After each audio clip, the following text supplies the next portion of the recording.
प्यारे बच्चों, heart of math classes में आपका स्वागत है। आज इस वीडियो लेक्चर में हम पढ़ेंगे अपना एक्सरसाइज 4 जिसका नाम है द्विघात समीकरण। तो द्विघात समीकरण पढ़ने से पहले हम इससे कुछ बेसिक चीजों को समझते हैं। जैसे यदि हमारे पास x का पावर 1 है बच्चों, इसे कहा जाता है रैखिक, और यदि x का पावर 2 है तो इसे हम कहते हैं कितना, x का पावर कितना है 2, यानी घात कितना है 2, तो आप कहेंगे इसे द्विघात। और यदि x का पावर 3 हो तो हम इसे कहते हैं त्रिघात। तो बच्चों, आपने बहुपद में पढ़ा होगा कि कोई भी इक्वेशन यदि ax square plus bx plus c के रूप का होता है तो हम इसे कहते हैं कि यह एक द्विघात बहुपद है। यदि इसी द्विघात बहुपद के बराबर में यदि हम 0 रख दे बच्चों, इसे हम कहेंगे द्विघात समीकरण, क्योंकि हमारे पास एक इक्वेशन आ गया और इसे हम कहते हैं द्विघात समीकरण। तो कोई भी द्विघात समीकरण ax square plus bx plus c के रूप का होता है, जहां पर जो a है वह नॉट इक्वल टू 0 होना चाहिए, यानी a 0 के बराबर नहीं होना चाहिए। क्योंकि यदि a 0 के बराबर होगा बच्चों तो 0 का मल्टीप्लाई यदि x स्क्वायर में करेंगे तो x स्क्वायर को भी 0 कर देगा। तो यहाँ पर देखिए a के स्थान पे 0 रखें, multiply x square plus bx plus c बराबर 0। तो 0 का मल्टीप्लाई यदि किसी संख्या में करते हैं तो वह भी 0 होता है। तो 0 प्लस bx प्लस c बराबर है 0 के। यहाँ पर देखिए x का पावर यदि 2 रहता तो इसे हम कहते हैं क्या, द्विघात, और x का पावर 1 है तो रैखिक बहुपद। यहाँ पर देखिए x का पावर 2 तो खत्म, 0 हो गया, और यहाँ पर बचा मेरे पास x, यानी हम कह सकते हैं x का पावर क्या है 1 है, तो यह एक रैखिक बहुपद बन जाता है। इसलिए a यहाँ पर 0 नहीं होना चाहिए। अब हम समझते हैं कि द्विघात समीकरण के मूलों को कैसे ज्ञात किया जाता है। अब हम आगे समझते हैं बच्चों कि कोई भी द्विघात समीकरण ax square plus bx plus c बराबर 0 के रूप का होता है, जहां पर a नॉट इक्वल टू 0 होना चाहिए। तो इसमें से पहला क्वेश्चन कहता है कि x square minus 3x minus 10 बराबर 0 के मूल ज्ञात कीजिए। मूल मतलब x का मान निकालना है बच्चों। इसे हम गुणनखंड विधि से भी निकाल सकते हैं और द्विघाती सूत्र द्वारा भी निकाला जा सकता है। तो सबसे पहले हम इसके गुणनखंड विधि को समझते हैं, फिर द्विघाती सूत्र को समझेंगे। तो आइए इसको हम समझते हैं। या सबसे पहले आपको क्या करना है बच्चों कि एक्स स्क्वायर का कॉफिशिएंट देखना है। तो एक्स स्क्वायर का कॉफिशिएंट क्या है, यहाँ पर देखिए एक्स का कॉफिशिएंट कुछ नहीं है तो 1 है, और सी का कॉफिशिएंट कितना है, माइनस का 10। यानी सबसे पहला स्टेप आपको एक्स स्क्वायर का जो भी संख्या है उसका मल्टीप्लाई करना है सी वाले से, यानी गुणा करने पर कितना होना चाहिए बच्चों, तो गुणा करने पर प्लस का 1 गुना माइनस का 10, 1 गुना 10 करेंगे तो माइनस का 10, और प्लस या माइनस करने पर बच्चों कितना बनना चाहिए, तो माइनस का 3। तो ऐसी दो संख्या सोचिए जो गुणा करने पर माइनस का 10 बनाती हो और प्लस या माइनस करने पर माइनस का 3। तो आप कहेंगे कि ऐसी दो संख्याएं, एक तो 5 है और एक 2। यदि हम माइनस का 5 और प्लस का 2 करें, यानी कि माइनस 5 में से 2 करेंगे तो कितना, माइनस का 3, और माइनस 5 का मल्टीप्लाई जब 2 में करेंगे बच्चों तो माइनस का 10 बनेगा। तो इस इक्वेशन को हम -5 + 2 के रूप में तोड़ेंगे। तो यहां पर हमारे पास एक्स स्क्वायर माइनस के 3x को हम लोग लिख सकते हैं माइनस का 5x और प्लस का 2x, माइनस का 10 बराबर है 0 के बराबर। यहां देखिए कि इस टर्म में से हम क्या कॉमन ले सकते हैं, तो x कॉमन ले सकते हैं। हमारे पास बचेगा यहां पर x माइनस 5 प्लस, यहां पर देखिए कि यहां पर से 2 कॉमन आ सकता है, तो हमारे पास बचेगा x माइनस 5 बराबर 0।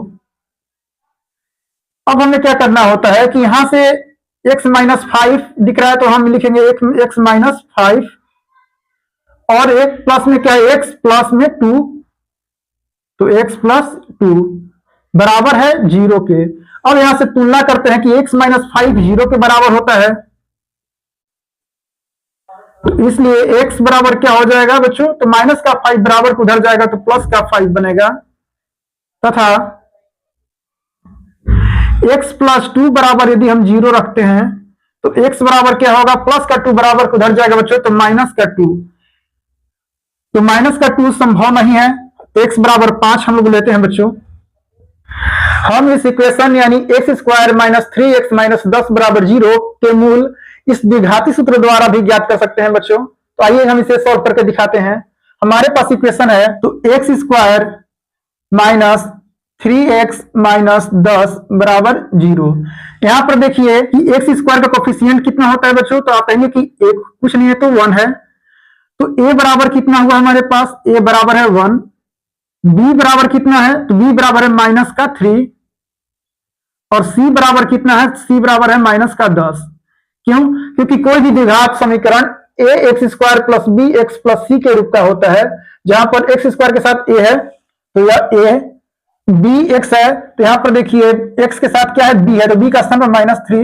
यहां पर c है तो c कितना है, c का स्थान पर है माइनस का 10, तो माइनस का 10। तो इस फार्मूले को बैठाते हैं बच्चों। फार्मूला है x बराबर माइनस b है, तो b हमारे पास कितना है, तो माइनस का 3। फिर है plus minus under root b square minus 4ac।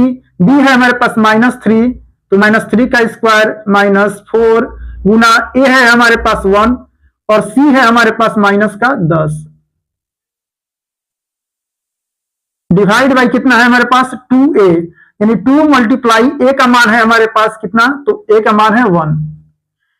x बराबर देखिए माइनस माइनस क्या होगा, प्लस का 3, तो 3 प्लस माइनस अंडर रूट -3 का स्क्वायर बच्चों 9 आता है, माइनस 10 चौके कितना होगा बच्चों 40, और माइनस माइनस क्या होगा प्लस,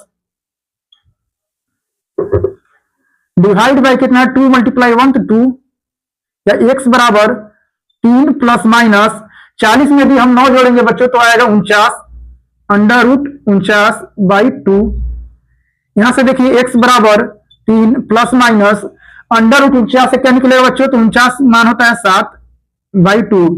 अब हम यहां से तुलना कर देते हैं बच्चों कि यदि x बराबर प्लस ले लेंगे और एक बार माइनस ले लेंगे, तो अगर हम इफ x बराबर करते हैं कि x बराबर 3 प्लस 7 बाई 2, यानी 7 3 कितना 10 बाई 2 कटेगा तो कितना आएगा बच्चों 5। और यदि हम x बराबर लेते हैं 3 माइनस 7 बाई 2, यानी 3 में से 7 जाएगा तो माइनस का 4 बाई 2, 2 से 4 कटेगा कितना माइनस का 2। तो हमारे पास x के दो मूल है, एक 5 और एक माइनस का 2। और यहां पर भी देखिए बच्चों x बराबर 5 और x बराबर -2। अतः हम द्विघात समीकरण के मूल ज्ञात करने के लिए गुणनखंड विधि तथा द्विघाती सूत्र में से दोनों का प्रयोग कर सकते हैं। नोट कर लीजिएगा। अब हम समझते हैं बच्चों कि मूलों की प्रकृति, यानी यदि बी स्क्वायर माइनस 4ac का मान 0 से क्या होना चाहिए, बड़ा होगा, तो हम कहेंगे कि वास्तविक और भिन्न मूल होंगे। यदि बी स्क्वायर माइनस 4ac का मान 0 के बराबर होगा तो हम कहेंगे कि वास्तविक और बराबर मूल होंगे। यदि बी स्क्वायर माइनस 4ac का मान 0 से छोटा होगा तो हम कहेंगे कि कोई वास्तविक मूल नहीं होगा। जैसे हमारे पास एक क्वेश्चन है बच्चों कि 2x square minus 7x plus 3 बराबर 0, इसके मूलों की प्रकृति ज्ञात कीजिए। मूलों की प्रकृति इसे हम d से भी सूचित करते हैं कि d बराबर होता है क्या, बी स्क्वायर माइनस का 4ac। इस d को हम लोग हिंदी में कहते हैं विविक्त कर।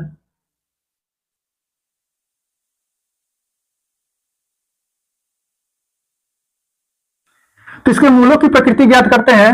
तो मूलों की प्रकृति यानी कि क्या होता है, बी स्क्वायर माइनस 4ac। यहां पर b हमारे पास कितना है, तो b हमारे पास क्या है माइनस का 7। इसके स्थान पर लिखेंगे माइनस का 7 का स्क्वायर है तो स्क्वायर माइनस 4 मल्टीप्लाई a कितना है हमारे पास, तो a है हमारे पास 2 और c कितना है हमारे पास, तो 3। यहां पर देखिए माइनस का 7 का स्क्वायर करेंगे तो 49 माइनस 4 3 12 12 दूना का कितना 24, तो 49 में से 24 घटाएंगे बच्चों तो कितना आएगा 25। तो यहां पर देखिए कि जो 25 है वो 0 से बड़ा है, यानी हम कहेंगे कि b square minus 4ac is greater than 0। तो वह समीकरण के वास्तविक और भिन्न मूल होंगे। तो लिखेंगे कि समीकरण के दो वास्तविक तथा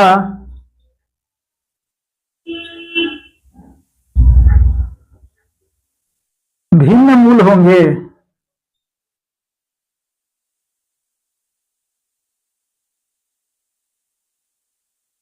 तो इस द्वारा हम मूलों की प्रकृति को चेक करते हैं बच्चों। तो जहां पर मूलों की प्रकृति जो डी होता है इसे हम कहते हैं विविक्त कर। नोट कर लीजिएगा। तो अब हम आगे समझते हैं बच्चों जिसका नाम है पूर्ण वर्ग विधि।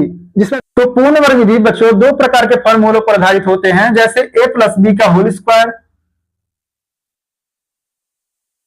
या तो a माइनस बी का होल स्क्वायर। तो हमें सबसे पहले इक्वेशन में क्या देखना है कि यह जो b का कॉफिशिएंट है या प्लस है या माइनस है। तो आप कहेंगे कि माइनस है, तो जब माइनस है तो यह किस पर टूटेगा बच्चों? तो यह टूटेगा a माइनस बी का होल स्क्वायर पर। तो पूर्ण वर्ग विधि को सॉल्व करने के लिए सबसे पहले क्या करते हैं, इस पूरे टर्म में जो भी एक्स स्क्वायर का कॉफिशिएंट यानी गुणात्मक संख्या होता है बच्चों, उसे भाग दे देते हैं। तो यहां पर देखिए कि एक्स स्क्वायर का जो गुणात्मक संख्या कितना है, 2।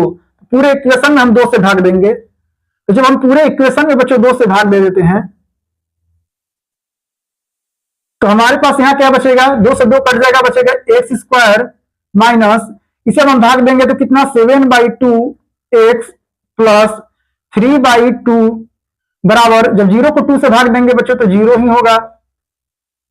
सेकेंड स्टेप में हमें क्या करना है, इस पूरे टर्म को तो हमें ज्यों का त्यों लिखना है। तो हम लिख लेते हैं x square minus 7/2 x plus 3/2।